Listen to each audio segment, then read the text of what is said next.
Arkadaşlar geç çıkalım. Arkadaşlar biraz geç çıkalım. Dur geç çıkalım ya.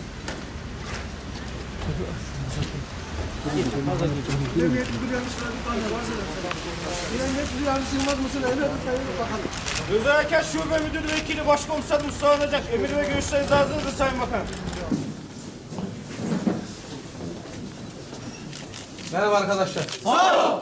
Sizler de sağ olun. Sağ ol. Hayırlı sabahlar. Hayırlı sabahlar. Hayırlı sabahlar. Evet. Herkese hayırlı sabahlar.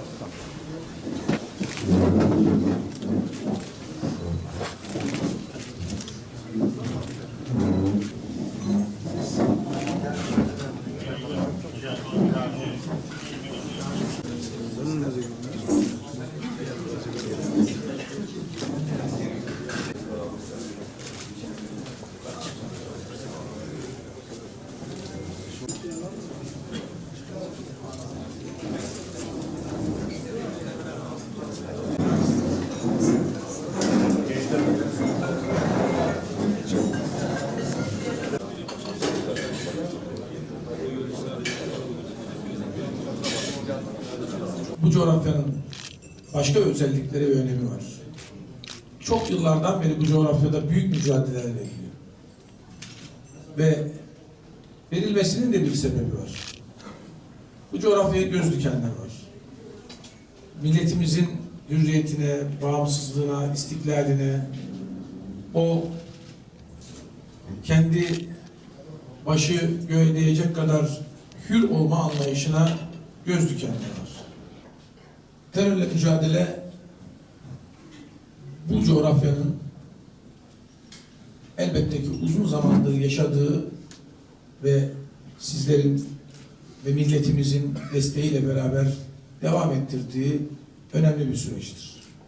Ama bilmenizi isterim ki terör bu coğrafyanın kaderi değildir. Bu coğrafyanın kaderi olmaktan terörü el birliğiyle çıkaracağız. Ve bu konuda kararlıyız. Hazırlıklarımızı sizler, bizler hep birlikte de yapıyoruz. Ve bugün milletin özellikle ortaya koyduğu destek bunun en önemli kanıtı olarak ortada durmaktadır. Her birimizin aileleri var.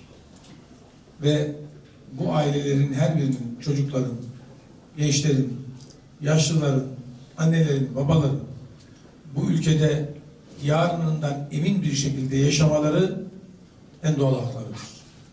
Bunu hiçbir terör örgütünün korku alanına bırakmamalıyız, bırakamayız. Bizlerden beklenen de bu memleketi güvenli ve emin bir hale getirebilmektir. Elbette ki birilerinin maşası olacaklar. Birilerinin uşağı olacaklar.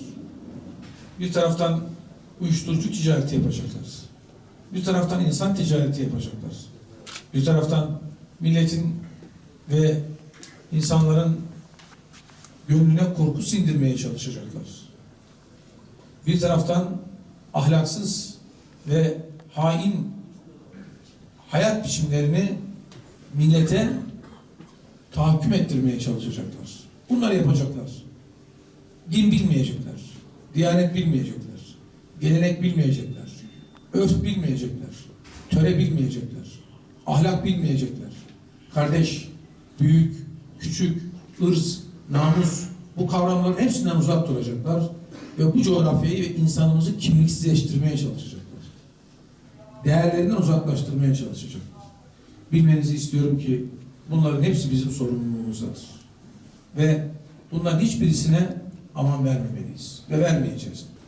Bizim operasyon bölgelerimizin birçoğunda evlatlarımız mağara, sığınak, neredesiniz diye bağırarak onları, o teröristleri her noktada arıyorlar. Bizim son zamanlarda müşahede ettiğimiz bir mesele var. Dağlarda yoklar.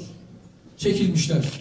Ve bizim güvenlik kuvvetlerimiz ortaya koyduğu iradeden ve milletimizin desteğinden kaçıyorlar. Bu çok açık ve net. Ama ne olursa olsun, nerede olurlarsa olsunlar, ister sınırın içinde ister sınırın dışında onları bulacağız ve cezalarını vereceğiz. Çünkü bu milletin canını çok acıttılar. Ve masum milletimize, masum ülkemize ve masum coğrafyamıza ihanet ettiler. Onun için kararlılığımız nettir.